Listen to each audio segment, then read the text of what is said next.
Good evening, my friends. Imagine for a moment that your emotions are like waves in the ocean.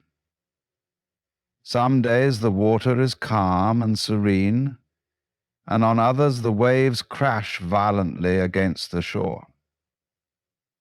Many of us spend our lives trying to control the ocean itself, commanding it to be still. But have you ever considered that the secret is not in controlling the waves, but in learning how to surf? Our emotions are not enemies to be defeated or forces to be subdued. They are signals, messengers, and sometimes even teachers. Yet, we resist them, fight them, or suppress them, as though they threaten our very existence. What if, instead, we embraced them? What if we understood that controlling our emotions is not about domination, but about harmony? This evening I will share with you 7 keynotes, guiding principles, if you will, that can help us navigate the turbulent waters of our emotions. These are not rules, but invitations, an opportunity to shift how we experience ourselves and the world around us. To control your emotions, you must first allow them to exist. So often we are taught to suppress or deny our feelings, to resist what makes us uncomfortable. Yet, in resisting, we only strengthen the grip these emotions have on us. Think of sadness, anger, or fear as visitors knocking on the door of your awareness. Fighting them is like barring the door and shouting for them to leave, but they only pound harder. Instead, open the door. Let these emotions enter and sit with them. Ask them why they've come, and listen without judgment.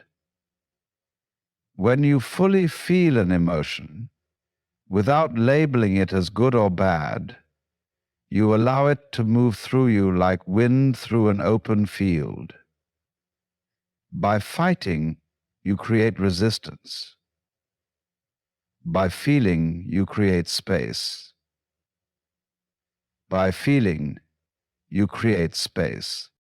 Feeling does not mean indulging or being consumed. It means witnessing the sensation, the way it rises in your body, the thoughts it brings, and the shifts it causes.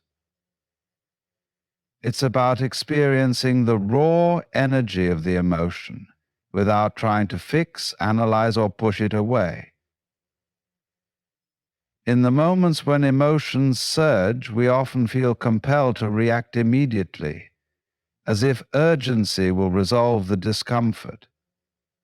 But in this rush, we act impulsively, driven not by wisdom, but by the raw force of the emotion itself. The pause is the space where we reclaim our agency, stepping out of the storm to observe it instead of being swept away.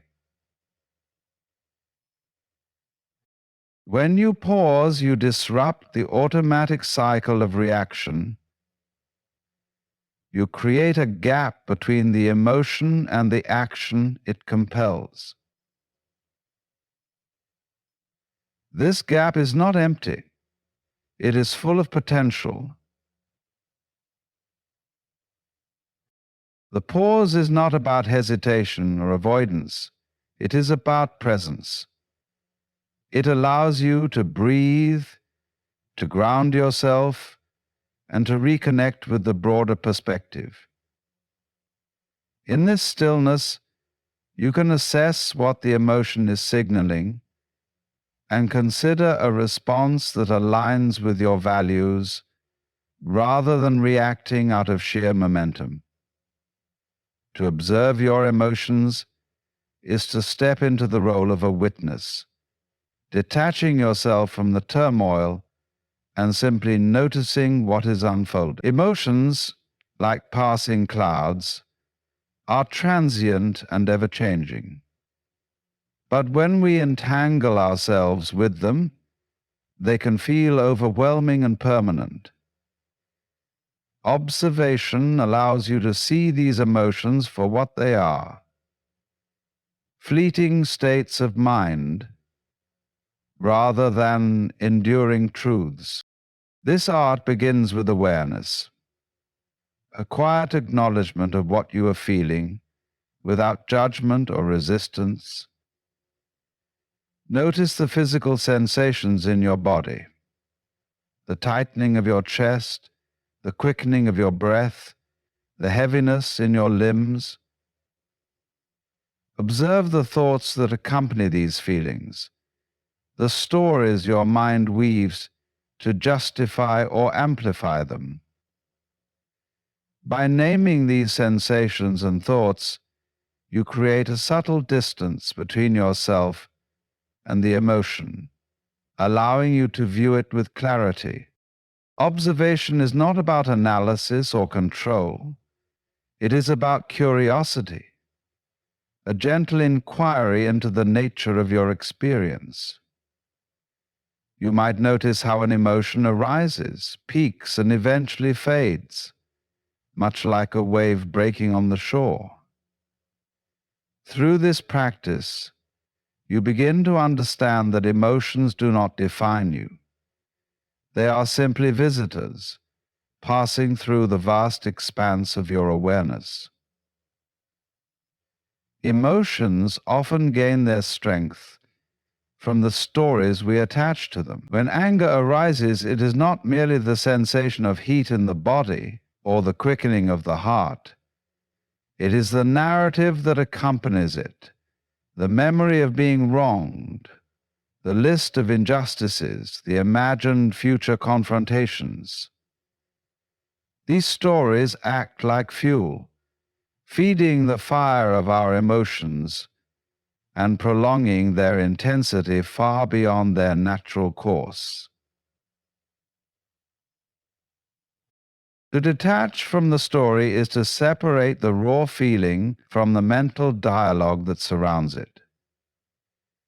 It begins with noticing the moment the mind starts to weave its tale. This could be a narrative of blame, victimhood, or justification. Instead of engaging with these thoughts, you focus on the emotion itself, observing it as pure sensation: tightness, heat, trembling, without the need to explain or justify it. This practice requires a gentle redirection of attention, away from the why and toward the what. By doing so, you strip the emotion of its narrative scaffolding, allowing it to exist without perpetuating itself through mental loops. Detaching from the story doesn't mean ignoring or suppressing the emotion. It means recognizing that the stories we tell ourselves are optional, while the emotion itself is simply a transient experience. Emotions, like rivers, have their own currents. They arise, move, and eventually fade, much like the natural flow of water. Yet our instinct is often to resist, to cling to happiness, to fight against sadness, or to block fear from moving through us. This resistance creates tension, amplifying the very feelings we wish to control. Flowing with the current means surrendering to the natural rhythm of emotions without trying to manipulate or halt their course. To flow is not to be passive or overwhelmed.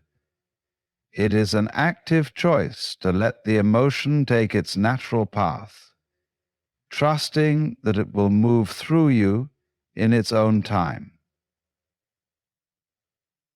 This involves fully experiencing the emotion without judgment or interference, acknowledging its presence without attaching to it or wishing it were different.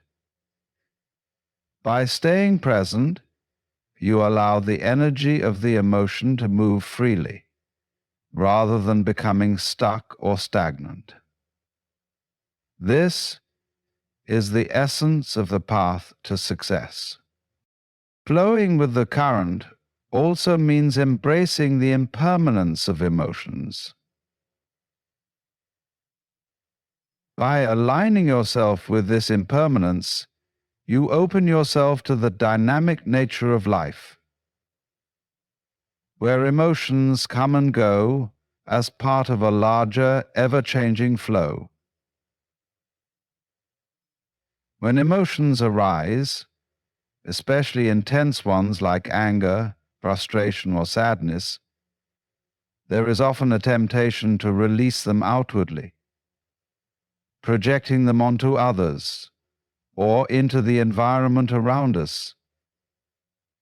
And sometimes, when this transmission might feel like relief in the moment, but it often perpetuates a cycle of negativity, causing harm to relationships, situations, or even ourselves.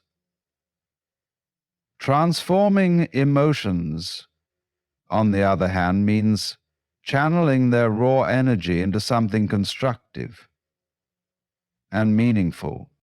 Transformation begins with acknowledgement. Recognizing the presence of the emotion and its underlying cause without immediately reacting to it. Instead of allowing the emotion to dictate your behavior, you take a moment to hold it, to understand its nature, and to find a way to use its energy purposefully. This could mean channeling anger into physical movement, such as a run or a workout, or expressing sadness through art, writing, or music. To transform is to see emotion as energy that can be redirected. It involves turning the intensity of the feeling into a force for growth, creativity, or understanding, rather than letting it spill over in ways that create conflict or regret. This process requires mindfulness and intention, allowing you to break free from the reactive patterns that often accompany heightened emotions. Beneath every fleeting emotion lies a deeper, unchanging essence, a part of you that remains steady, untouched by the turbulence of feelings. When emotions rise, they can consume your awareness, making you feel as though you are to anger, sadness, or fear. Yet, these emotions are not the entirety of who you are. They are momentary waves on the vast ocean of your being. To remember your infinite self is to reconnect with this deeper reality, the unshakable core of your existence. This infinite self is the witness, the silent observer of all experiences. It is the part of you that notices the rush of adrenaline during fear, or the tightness in your chest during grief. While the surface of your mind may be stormy, this deeper self remains calm and present, simply noticing without becoming entangled. By turning your attention inward and grounding yourself in this deeper awareness, you create space between you and the intensity of your emotion. To remember your infinite self is also to acknowledge the transitory nature of emotions. No matter how powerful a feeling may seem in the moment, it is not permanent. Greater than any passing storm.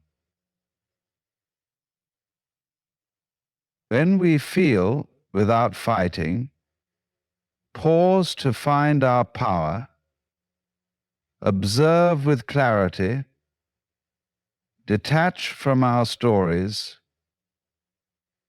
flow with the current, transform instead of transmitting, and remember the infinite self that lies within, we step into a profound harmony with ourselves and the world around us. Let us no longer seek to conquer our emotions, but to live in a way that honors their presence while remaining rooted in the truth of who we are. Thank you.